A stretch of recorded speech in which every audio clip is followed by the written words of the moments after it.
罗斯呢，现在大家则看了，说他跟美国之间是不是现在越看越不顺眼？好，带你来看到的是俄罗斯呢，先前遭到了恐攻，现在他跳出来了，他是马克宏，说在法国这边其实也曾经有被锁定了，基本上呢，他好像就是同样的一支伊斯兰国分支所为，那他当然就是呼吁啦，说必须要好好的来对这样子的一个恐怖组织有所制裁。可是问题是，俄罗斯到目前为止，虽然说 ISIS 他认为他已经跳出来说是他犯案，但是呢，在俄罗斯这边一直都在问一个问题，他说：你们再想一想，好，他是这样讲的，他说：你们看看，最近 ISIS 呢，先后对阿富汗、伊朗、叙利亚、俄罗斯发动恐攻，你们有没有发现？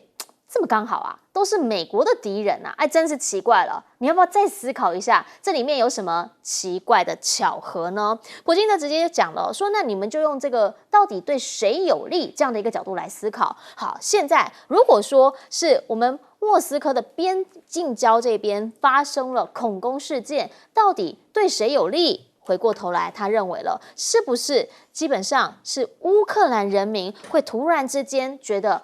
好像有这样振奋人心的感觉呢？那当然啦，泽伦斯基直接的讲啦，说对他来讲，好像所有的人都是恐怖分子，除了他自己以外。好，可是泽伦斯基现在的这样一个讲法，对于普京来说，他最希望就是可能直接跟乌克兰对上。毕竟啦，如果真的说是 ISIS 在俄罗斯这边大举犯案的话，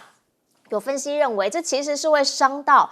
这个普京自己个人的强人形象。华尔街日报就直接讲啦，那这样人民就会怀疑说，如果真的你们现在在打仗当中，那你能不能保护我们？你连这个恐攻你都没有办法制止的话，你怎么保护我们人民呢？甚至也有专家学者在说了，过去呢这一些伊斯兰主义者，但确实以前也有曾经对莫斯科这边爆发恐攻意外。好，可是呢，在这一次时间点的关系，大家看事情的角度会更加不同。而目前俄罗斯这边呢，其实大家都在讲它跟北约之间的关系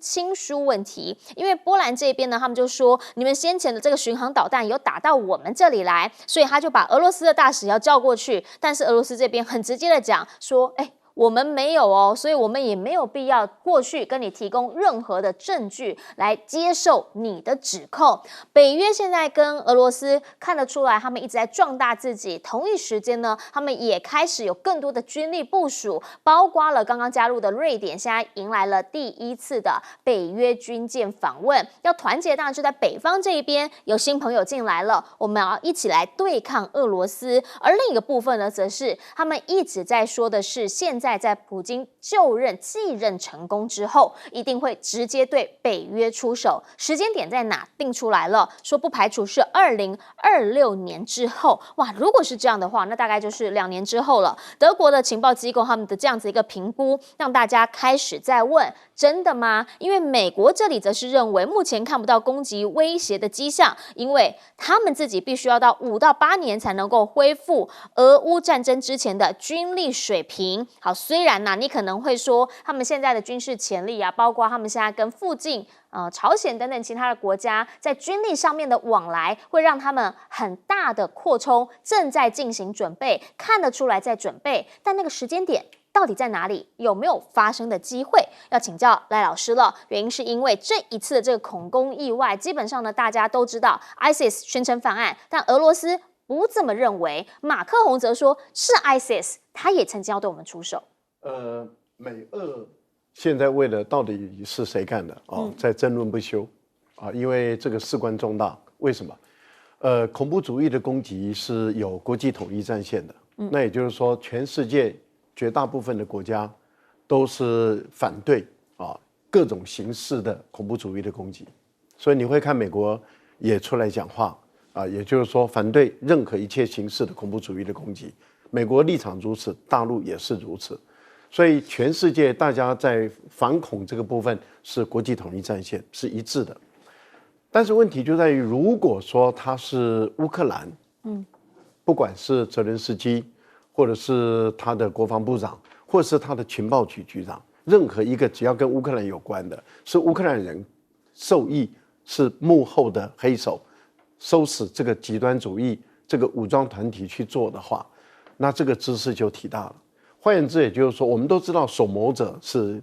加重处分，对，首谋者才是最重要的罪魁祸首。如果乌克兰是乌克兰做的话，那乌克兰就是恐怖主义的国家。一旦它是恐怖主义的国家，就没有任何一个国家可以再支持乌克兰了，因为我刚刚讲了，那是国际统一战线。如果美国在支持乌克兰，美国就是恐怖主义的帮凶，欧洲也是如此，北约更是如此。所以对美国人来讲，他必须要在第一时间告诉俄国、告诉世界各国说，不是乌克兰干的。他要在第一时间一直强调这一点。那俄罗斯就一直要求，就是拿出证据来。对。那美国到今天为止拿不出证据来。那俄国呢，就把整个方向一直导向就是乌克兰干的。因为如果是乌克兰干的，那对于未来俄乌的战争，对俄国是绝对有利。为什么？因为没有外部的支持援助的情形下，俄罗斯甚至都可以把整个乌克兰吃掉。所以吃掉整个乌东地区一点困难都没有。可是问题就在于你一样要拿出证据来啊。也就是说，你普丁，如果你认为是乌克兰干的，你一样要拿出证据来。美国说是 IS 干的，要拿出证据来。普丁说是乌克兰干的，一样要拿出证据来。因为只有拿出证据，拿出令大家信服的证据，可靠的证据，那才有说服力嘛。不然的话，又是另外一宗，也就是新增加一宗国际阴谋而已。我们看到在叙利亚的当时有所谓的用化学药剂，后来被证明是肥皂粉，那就是国际阴谋之一。例如说北溪2号线被炸，到目前为止不敢调查了，那又是一个国际阴谋之一。所以我们可以看到太多的国际阴谋在里面不断的在进行。但是只要有充分令人信服的证据一拿出来的时候，我觉得就是一翻两瞪眼的时候了。请教一下将军。对，我认为啊，他这个恐攻哦，因为恐怖攻击是万国公敌，那这个是大家都非常忌讳的。但是现在俄罗斯抓了4个恐攻的嫌疑犯，他可以做诘问，然后经过这个隔离审讯、交叉比对。就可以，我认为水落石出的可能性就高了，因为最起码他有活口。如果当场通通都是阵亡的，他没有活口，死无对证。现在有抓了活口之后，可以交相比对，然后会慢慢查个水落石出。所以我认为，我们就这一次恐攻的时机，还有他的目的，还有他所运用的手段来看，我认为不单纯，统统甩给伊斯兰国 ISISK， 我认为这个讲话是很容易啊，所有讲话做一种责任的归属要有证据。那有证据的话，很简单，就是人证跟物证。那人证、物证，然后物证是武器，那武器可以来源的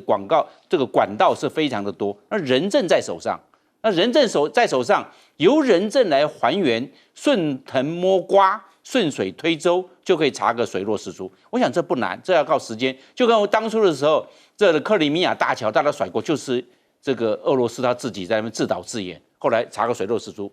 是乌克兰干的，就是这样子。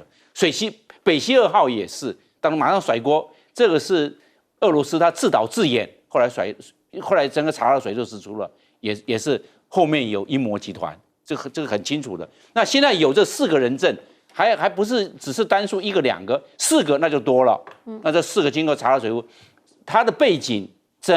它的整个状况，虽然我判断这一次是单线，所以想要去，它如果是多线的话，马上可以查得出来相关的这些网络就出来了。但是问题是为了隐蔽性，为了安全性，它是单线的。那单线的话，想要去查个水落石出，的确有它的困难度。但是我想，因为人证是蛮多的，这个查出来的这种困难度并不会很高。另外来看，就是2026年，俄国将全面的开战北约，我认为这是个假设性的命题。是因为经过这2年多的俄乌战争，对俄罗斯来看，损兵折将，战力耗损，急需要时间来生养反息，恢复它的战力。所以2026年是要对北约开战，北约只是想把这个问题提出来，让大家有这方面的警觉，然后是不是在这个时候把俄罗斯做更大的消耗？是这个样子，他们反而是提前把这些问题做一个消费来做使用。变成假设性的问题。我认为假设性的问题成立的可能性并不高，因为俄罗斯他会考量，他会站在他国家利益来考量，是不是要那么急的动兵，而且是32个国家，也包括了美国跟加拿大。那这样的话，那他会被俄罗斯来看的话，他还没有调息完毕，就要面对32个国家的这种战争。我认为就战略的角度来看，俄罗斯没有那么笨。发生恐攻当然是非常让大家觉得说希望不要再有这样子的一个悲剧发生意外。但是永平姐到目前为止，各方的讲法其实蛮有政治阴谋论的说法。对，我觉得现在这个莫斯科恐攻事件的真相到底如何我必须说，我们可能还要让子弹飞一会儿，就是说，它很多情况会慢慢浮现过早下结论并不容易但是不管如何呢，这件事情现在所导引的后果，至少俄罗斯方面的态度跟他预备怎么出招呢？我觉得是很明显的。第一个，他立刻加大了对乌克兰的攻击甚至呢，他也开始威胁北约的成员国比如说巡弋飞弹飞到波兰等等。那么俄罗斯他为什么在这个时候立刻升高这个战争的态势呢？因为第一个，本来被恐攻之后就很容易爆发战争或者战争态势升高，例如说像那个哈马斯攻击这个以色列不是就爆发了以哈战争吗？那这个是第一个他一定的反应。第二个，普丁正在庆祝他这个高投票率跟高得票率的同时这个恐攻无疑的打他一巴掌，所以普丁作为一个强人，总统又刚刚连任，他为了面子，他也得赶快做态。那第三个，我认为真正的俄罗斯的盘算是什么？是因为呢，美国选举的大选会越来越火热，而美国大选的一个议题这个川普跟拜登呢，在几个关键上的议题上很大的分歧呢，其中一个就是俄乌战争，尤其是川普不断的攻击拜登，说你无能，你没有办法解决这个问题，如果我上来根本就不会有战争，我会很快的让这个战争结束。那这种美国正在进行大选的情势呢，就非常有可能迫使美国在这个时候呢要下来处理俄乌的问题。所以俄罗斯呢，他把战争的这个压力升高，背后是不是有一种以战逼和的思维？他其实是为了，如果美国总统大选再往后几个月爆发更白热化，在这个问题上要摊牌，而美国决定要处理的时候，为他跟乌克兰可能的谈判呢，创造更有利的条件。那至于说什么威胁北约啦，或者什么第三次世界大战一步之遥啦，我认同张将军的说法，我认为这个其实就是强人喜欢的这个语汇。但是呢，俄罗斯呢，其实并没有这样的实力，在目前这个状态，它应该还是一种以战逼和的姿态。是有记者说，比较政治的这个角度，我们来做观察哈。但确实啊，现在在网络上面，你看到一些新闻，军事跟经济跟政治基本上三位一体。当我们看到这个新闻的时候，我们又应该要怎么样来解释呢？来看看外电告诉我们，中国解放军的网络战部门教官获得移民。他们直接讲了，说加拿大这边呢，他们在重新下令评估，连人名都出来了呢，叫做许化界，还指出他曾经在中国军事学院的网络战部门工作。现在呢，他们在讲了，说他现在希望能够加入加拿大来当他们公民。他们目前认为啦，虽然他不是中国网络间谍部门的成员，可是他觉得这样子的一个判决是不合理的，要重新来审讯，要不要把他给驱逐出界？大家想问，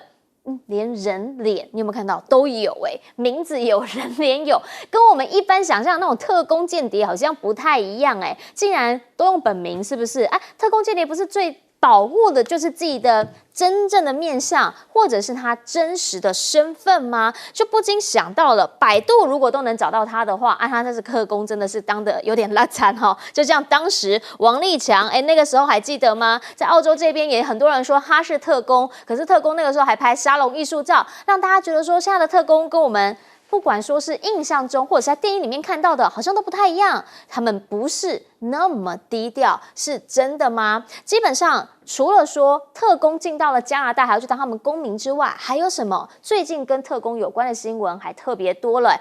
看到了7名与中国政府有关的骇客，现在呢是被美国的联邦政府给起诉了，说他们在14年里面都有入侵美国还有其他国家的电脑，收集情报做经济间谍。甚至英国这边呢，他们也说这个网络上面啊，很多人在攻击他们，直接制裁2个个人1个实体，连大使都要直接叫来要求说明，要直接跟王毅来谈这个问题。卡麦隆说他是完全无法接受，突然之间又发现了从网络上的、从实体的、个人的、这个团体的，好像中国又开始对于跟 UNCLOS sanction 的人有一番的较量吗？五眼联盟到目前为止，看看最近的新闻，好像除了纽西兰之外，其他的对中最近动作都蛮频繁的。要怎么样来解析呢？原因是因为印度最近也动起来了。来看到的是，印度现在呢出动了11个潜舰、35个军舰，要做什么？他们要做历来最大的一个部署，维护的是他们西部海岸这一边的商业贸易安全，同时要因应的当然就是印度洋这里啦。好，包括了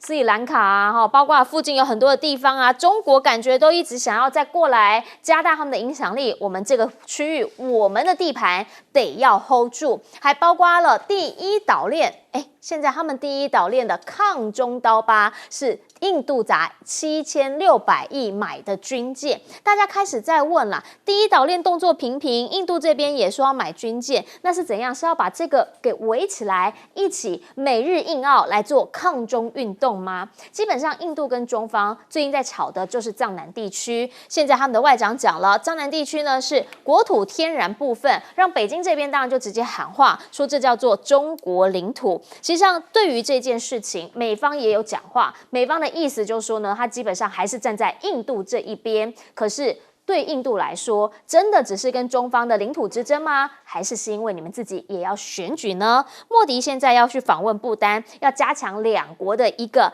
连接性。大家也说啦，因为不丹现在跟中方的状况也蛮不错的嘛，所以呢，在边境这边多一点朋友，就少一点敌人，少一点不确定性。大家都在这个国际的场域上面，但是大家也都在自己国内的政治里面，怎么样来看这些问题？要请教赖老师，因为呢，解放军的网络战部门教官要去加拿大移民了，可是最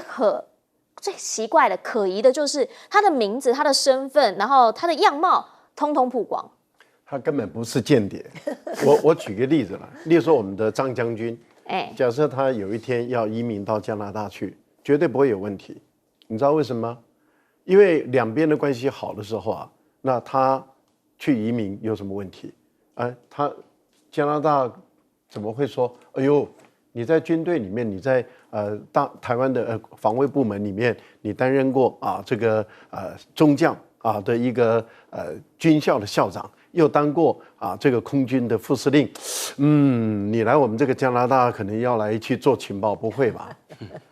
但是如果两国的关系不好的时候，你是要来我这边吸收这些加拿大的飞行员、战斗飞行员，然后再把他弄到台湾去，然后来教台湾的这些飞行员，然后呢开飞机，然后呢把这个战术战略交给那个我们的飞行大队所以你是来这边做吸收人才的工作，就会这样解读了，就这么简单嘛。因为这道理很简单，就是因为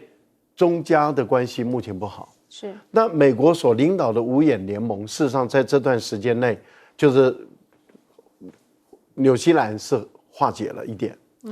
澳大利亚也化解了一点，那目前来讲最紧绷的就是美国、英国跟加拿大，所以他们杯弓蛇影，他们见什么东西都觉得有色眼光，可是两国一旦好了以后，那个有色眼光都不见了。那你看英国也是啊，英国本来这位外相跟他当初当首相的时候，跟中国大陆是好到不行黄金10年，黄金10年呢，那时候有多少合作区，连核电都让中国大陆来盖啊，是核电呐，这么重要的东西都让中国大陆来盖，怎么今天变成杯弓蛇影了呢？其实这个就是因为两国的关系不好的时候，例如说，他们现在这些政客知道我怎么刷存在感，我只要抗中、仇中、反中，跟台湾的民进党一模一样，因为他没有牌可以打嘛。第一个，他的政绩太烂，然后呢，他的民调一塌糊涂，然后他们要维持他的存在感，就只好把这个仇恨转移到中国大陆去，跟当时的纳粹有什么不一样？纳粹就是把他们的所有的失败都转移在犹太人身上嘛。你看民进党执政的这8年，把台湾搞成什么样子？他们就把仇恨转移到大陆身上，这就很容易嘛。美国现在的经济状况也不好啊，那他们也是一样，就是把他们的仇恨从川普时代一直到现在的拜登，把他们的一切的失败，全部的仇恨转移到中国，哎，这样他就解脱了，就这么简单。印度的问题简直是可笑，因为印度说我们台湾要写的很多啊，7600亿啊，各位折合美元多少钱？不到300亿美元。大陆的防卫的预算至少是2500亿美元以上，所以我们故意把它写成7600亿，然后如果写大陆的海军的话，可能就写500亿。但是美金写的小小的，然后7600亿，然后后面台币就写的小小，甚至都不写台币了，就7600亿元。这个就是我们台湾的一些绿营媒体他们一定的操作手法。我们太了解他们的这一套忽悠之术没有意义，因为7600亿对海军来说真的不是什么钱，一个航母就要几百亿，快300亿吧，100-200亿都跑不掉。如果再加上它的舰载机，你就是一艘航母就是几百亿美元呐，所以我就觉得像这种道理来讲是很简单。现在的对于这个莫迪来讲，他最痛苦的地方是在哪里？因为不丹跟中国大陆目前来讲关系越来越近，是，而且他们彼此之间的领土的争议段这个部分已经进入谈判了。进入谈判一般来讲就指的是快要完成了。这个西进段这个地方一旦谈完以后，那我想中部之间的矛盾就不在了，那印度该怎么办？该怎么办？因为在这个区域国家不多嘛，大家呢都有一些争议，但如果人家已经在谈了，那你还没有准备好要谈，那该怎么办？我们先进广告，回来继续听专家解析。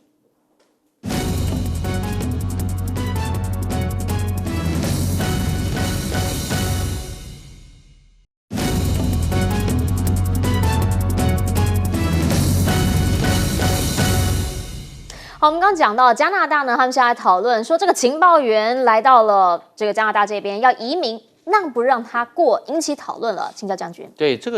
个他不，情报员呢都是非常低调的，身份是假的，他有化名，有代名，他不会用真名。那真名，而且情报员用的护照，他有好几本护照，有商业护照，有这个我们讲到的就是观光护照，有他真正的自己的护照，不一样，所以他这个。他不会这样子大拉拉的敲锣打鼓，他是谁的？这个许化界就出来了，然后要移民到加拿大或怎么样？他不会的，那个绝对那个如果是真的的话，许化界他就是假的名。如果是他在执行任务的时候，许化界是假名，他不会用许化界。那个他人不是许化界，他可能姓这个陈林王张，是这样子的，没有这样的这个不会在他们身份上没有遮拦，没有做隐藏。情报员非常的低调。他有时候在守口如瓶，他不会说的，不会这个大拉拉的表明他的身份是这个样子。但因为他这个人都会退休，到个阶段退休，真正退休之后，他才会展示他的真名。所以我们有时候看到那个名称那个名字跟他的人是对不上的。他的护照也不一样，他好几本护照在轮流做使用，会让你摸不清楚，他会引真是假。那个东西许化界是假的啦，他是这样子。那真正许化界，真的许化界不是他。是这个样子，一定是这样。这个做情报的事情那是最基本的，而且他都已经那么老辣了20年了，怎么可能让人家摸得很清楚？怎么让人家的身份上一下子要曝光，让你摸得一清二楚？不可能的。那如果是这样的话，那整个情报都漏底了，那不可能，整个都崩溃了，整个情报体系都被人家摸得一清二楚。所以我们可以知道，这一个东西，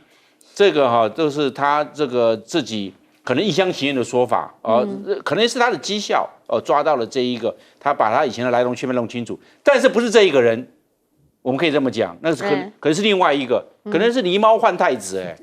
对，变成这样子是这样子，所以那个时候变成糊涂了，这个变成这个玉米糊涂账，所以我认为情报的它这个，尤其中国大陆，它在这一方面的部件哦，是蛮严整、蛮严密的，不会轻易曝光，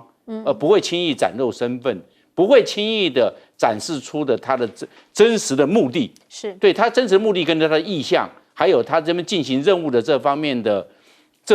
我们讲到的这方面的手段，它不让你知道的，让你知道，你整个都破获了，那整个情报网崩溃了。那打仗都作战的一定情报第一，那情报是非常隐秘的，它不会轻轻松松的就把他的身份真正的身份暴露出来，所以我认为这一个可能是无厘头，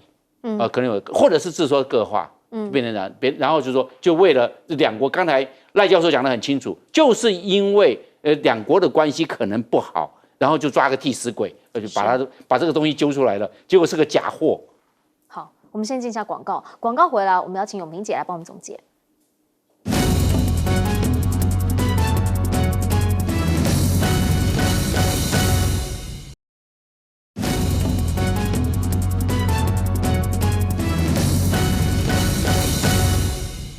节目最后要请永平姐帮我们总结。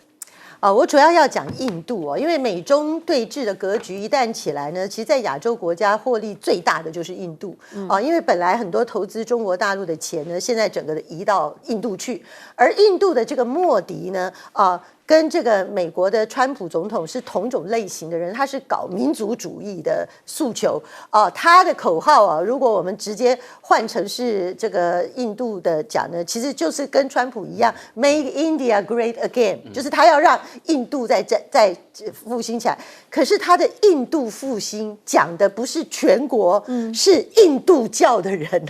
那这个印度教的人占他的全国人口的比例其实超过80%，那你超过80%，你本来就已经很有优越性了。可是莫迪做的非常的激进他对于这个少数族裔甚至不同宗教信仰的，像穆斯林，他是严格的立法来打压，而且剥夺他们的人权他是采取这种非常下手、很严重，甚至呢也跟台湾在搞什么改史观、改课纲一样，他要整个去改印度的史纲，把当初蒙古曾经统治印度的历史全部都要改写，他要真的做印度教的复兴所以这种状况下，他当然随着美国抓着跟中国不断的这个冲突。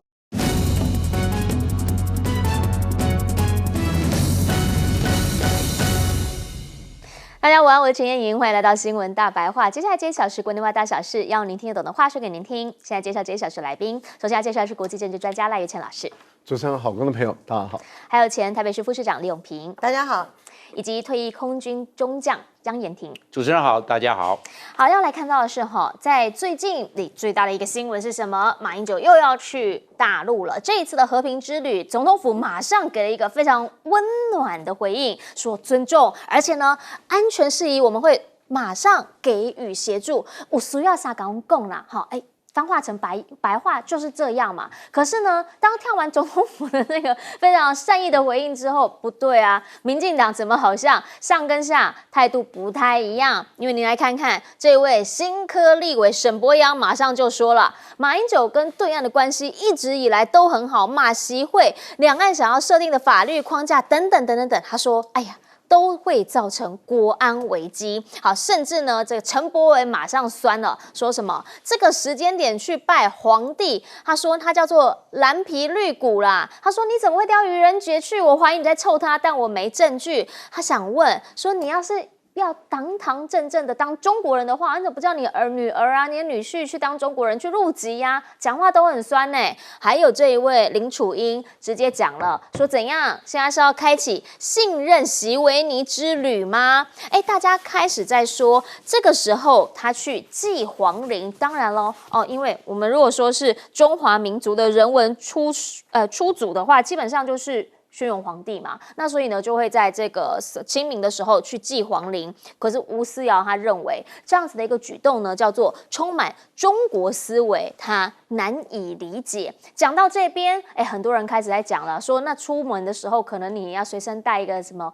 录音器呀，或是随时你要开直播啊，因为你去那边讲什么话，未来不但会被放大检视，甚至是真的是假的，到底怎么讲的，你可能都必须要有证据。来自保。好。讲过的有可能会不一样，这个新闻呢，很多人也在问，那到底当初是怎么讲的？这个是现在李文忠啊，他呢退辅会副主委，前几天去参加一场寿宴，这场寿宴呢是前国安会秘书长丁于洲的寿宴。好，丁于洲如果对他有理解的话呢，他就是在陈水扁时代的国安会秘书长。那当时啊，因为李文忠也都是长期的在这个国防外交委员会嘛，所以呢彼此之间有私交。去参加寿宴的时候，丁于忠就讲了，说啊，现在啊，他觉得这两岸之间确实是比较紧张的。那李文忠有讲啊，说他回去之后，他可以建议要520上任的赖清德适度的调整绿营。逢中必反这么一件事情，好，可是问题是新闻出来之后，马上说我不是说逢中必反，我是说逢蓝白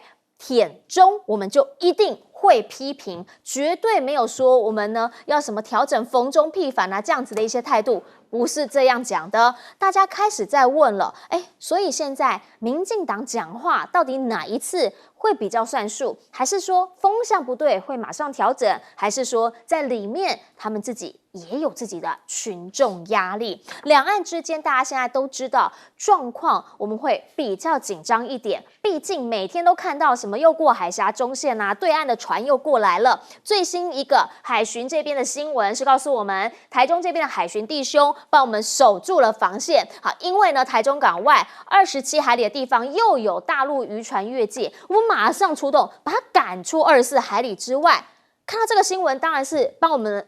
海巡弟兄按个赞。可问题是想问啊，先前在新竹外海那边6海里的怎么没赶快去赶啊？当时你说呢，船来不及。那现在呢？现在这个画面不但是有文字稿，同时呢，连影像都有录给你，告诉你说我们坚守岗位，尽本分的我们在做事情。好，我们就想问，那怎么样才叫做真正的是军方或者呢是海巡这一边态度立场？要拿出来，因为现在除了台海之外，整个地区上面的情势大家都觉得是紧张的。南海这边也很紧张嘛。这个中央社这边呢，他们说前进仁爱暗杀，结果发现了菲中的船只是对峙9个小时，好，甚至呢还会直接发射强力水柱，让菲律宾的船一度受损，没有办法再继续航行。那大家就讲啦，说在这一件事情上面，菲中确实在南海这边越来好像越激动，大陆这边的副外长呢，他们就仁爱礁运补事件有在提出严正交涉。那菲律宾这边则直接讲了，他要告上国际，要求国际仲裁来解决南海争端。到目前为止，其实中菲之间还没有完全的停下来的原因，是因为菲律宾一直在往前冲，后面大家还是有看到一些影子的。目前美国跟日本呢，他们的安保条约说要大幅更新，大哥开始在讲话了，说要抗衡大陆以前的这一些可能不够用，未来的更新呢，就是要提升驻日美军司令部的权限。换句话说，那是不是未来怎么打仗，要怎么样的演习，怎么样的部署，美国老大哥在这边又有更大的一个权限了呢？甚至他们还要安排的是4星上将来驻日，过往来说呢是3星，现在要再加1颗星星，表示对于亚太这边的局势越来越重视，越来越放在前头。那这样的一个氛围，我们能嗅到什么样的变化？请要有明解，原因是因为对我们来说，两岸之间大家希望的还是和平。马英九再一次要做和平之旅，那总统府很温暖，但下面的虾兵蟹将好像不这么友善。我非常赞赏啊，这个大白话的制作单位呢下的这个标题啊，说马在坊中，绿阴阳人现形啊，我觉得阴阳人这3个字呢，形容民进党呢，真的再贴切也不过了。确实啊，阴阳人呢，就是在搞黑白脸呐。第一时间没有错，我昨天也大吃一惊，因为呢，我看到了总统府的反应的时候，我再三去确认，我还看了好几家新闻报那个 APP， 想说确实没报错吧？他们真的肯这么施予温暖吗？他竟然讲说，我们得到了马办的申请，我们会给予一切的协助。这个是去中国大陆可能吗？对的人是马英九我那时候在想说，恐怕赖清德呢，确实现在压力不小哦。那马英九在520前去呢，也算是帮赖清德这个舒压吧。那起码总统府肯定一点哦，也是人之常情。我本来还在想这样，那再加上昨天呢，李文忠也讲了一下，说哎呀赖清德啊，你应该尽量缓和啊，不要逢中必反啊，不要挑衅啊。当时我还。我这个人呢，就是实在是被民进党已经不知道欺骗多少次了，可是每一次都还上当。我昨天还在想说，这次看来绿营表现不错。好，今天阴阳人果然又出现，黑白脸又出现。那沈伯洋一定本来就会讲一些似是而非的话哦。我其实懒得评论他，因为我觉得他讲话蛮没逻辑的。那我真的很想骂的啊，就是吴思瑶。好。吴思瑶呢？我再给大家念给大家听。他去批评马英九去中，他要去祭轩辕皇帝的这个灵马这个是中华民族共同祖先。他去说这个充满中国思维，难以理解。那我真的很想问吴思瑶，我难以理解的是你如果吴思瑶你不承认你是中华民族的后代，你不承认。皇帝源远流长作为你的祖先，那请你告诉我吴思瑶，你的祖先何来？你是哪里来的人？你是不是南岛民族的人啊？可是请大家看一眼吴思瑶的脸除了大家现在呢已经封她为演戏女王 drama queen 演很大以外，可是看她的脸，大家看清楚，她不太像南岛民族啊，对不对？也没有特征啊，肤色也不像啊，各方面啊。那他这样子又不承认这个中华民族的祖先，不承认皇帝，那他血脉哪里来？他横空出世吗？外星人来的吗？陨石砸中地球，他就突然冒出来吗？还是他怎样？他要觉得他是美国人吗？是不是？我真的觉得说，你们今天讲任何事情，你拜托有一点尝试好吗？那最后我想讲一下李文忠了我觉得蛮遗憾的昨天他讲那些话呢，比较像是我认识的台大学长李文忠。当时他为了这个言论自由跟民主的部分，他愿意去坐在台大的附中底下，不惜达不到台大学位他都愿意这样抗争那事实上在陈水扁贪腐的时候，他也是民进党愿意出来讲真话的11寇那他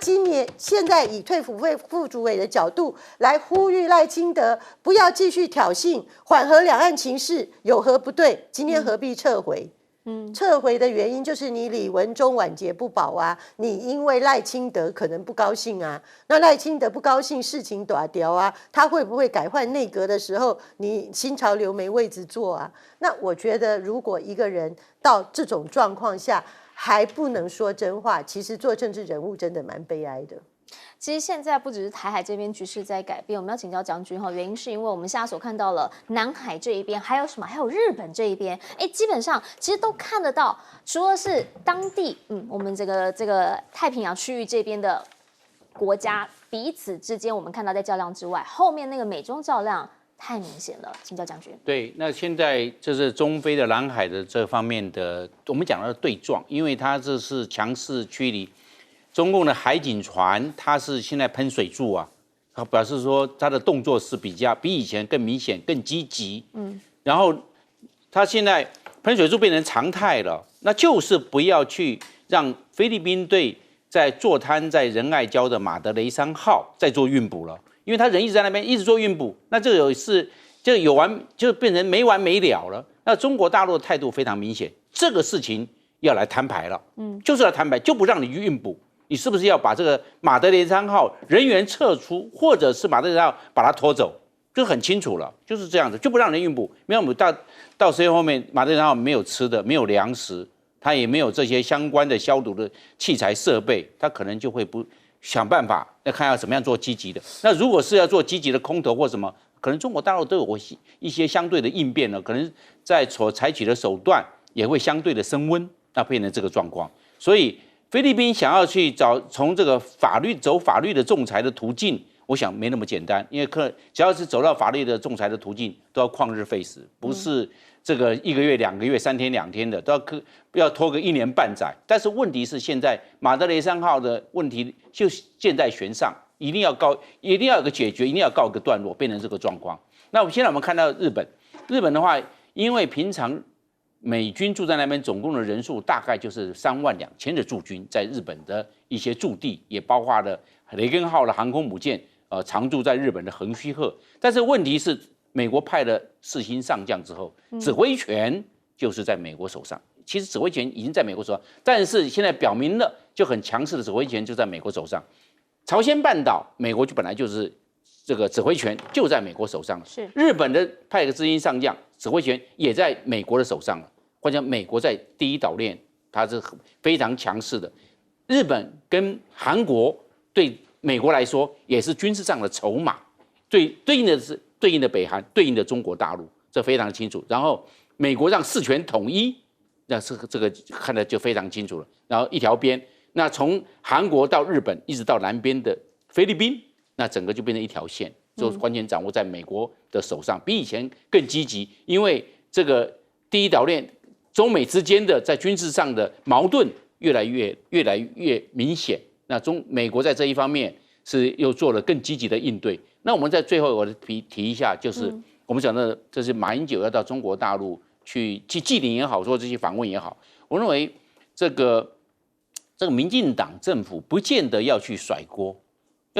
他不能说只准州官放火，不准百姓点灯啊。这个事情缓和两岸的情势，应该是民进党执政党要出来做的，他都没有去做，让马英九出来做缓和，那这样子他们就吃味了。我认为不要去吃味，应该积极的来。除了备战之外，不要忘了避战也是上策，为什么不去做呢？马英九在这方面做了之后，他们吃味了，那吃味了，好像他变成就变成贴标签、对号入座。我认为这是不好，我们大家应该来尽量缓和两岸的情势，让人民、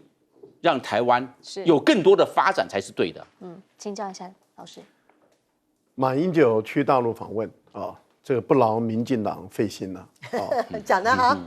更重要就是说，不需要有那么多的酸葡萄心理啊，自己吃不到，然后看到马英九能够到大陆去访问，而且会见到很多高层的人，对于两岸之间的危机的管控啊，还有台湾的安全，两岸之间的和平跟安全会起很大作用。民进党的上上下下啊，焦虑不堪，凸显出他们的无能，凸显出他们一点办法都无法解决两岸的问题。而且大家也都知道，如果马英九这一次到北京跟习近平会见面的话，绝对是国际间最瞩目的新闻，而且不会只有两岸之间的新闻，是全球的新闻。那这个对于民进党当局来讲，它酸到什么程度？坦白说，它酸到破表啊。那因此呢，上上下下讲的一些鬼话，听听就好了。因为吴思瑶讲的难以理解，这难以理解就是中国思维嘛，不然的话，请问是哪一个国家的思维？难以理解，这就是成语嘛，就是中国思维嘛。那要不你就不要讲中国话，也不要讲用中国思维，你现在开始都用，我不晓得他应该用哪一个国家的思维，他也不能用闽南语，因为那也是中国的。那也是中国思维。对对对，他最好全程讲英文，我们是看看。闽南语还有更多的典故，还更中国思维，更火乐威啊，对不对？发源跟皇帝的故乡更近，那就更典型的中国思维了啊！如果用闽南语的话，那是很纯正的啊。好，李文忠批评这个丁禹州的中战协定。这不对的，本来就应该要中战协定，因为如果这个场战争赢不了，那你就必须要有损害控管。我觉得这个是为人民的生命来着想，任何一个负责任的军政的领导人都要有这个决定啊。那有关于南海的一个问题，我倒觉得啊，菲律宾再闹也闹不下去了，因为看起来解放军的态度已经越来越强硬了。所以我个人的推断了啊，美国也不敢帮菲律宾出头，但是菲律宾再闹下去，可能真的会自讨没趣。日本所提出来的所谓的要跟美国的美日安保要升级，作用并不大。目前来讲，对于日本来说，因为所有的事权，也就是说美军派驻在日本的指挥官，就是这些司令，他的所有的权力基本上是掌控在印太司令部里面。现在日本是希望他部分的授权给这个驻日美军的司令，能够直接做一些决断。但是这个部分里面还是要看印太司令部他个人的看法，以及五角大厦他们愿不愿意授权，因为一旦授权以后，那风险管控那可能就是更高了。这个部分里面，也就是说难度会更高。我想在这个部分里面，对美国人来讲，他们也会思考问题的。是，其实在整个亚太的局势上面，大家一直在讲说美中之间在对抗，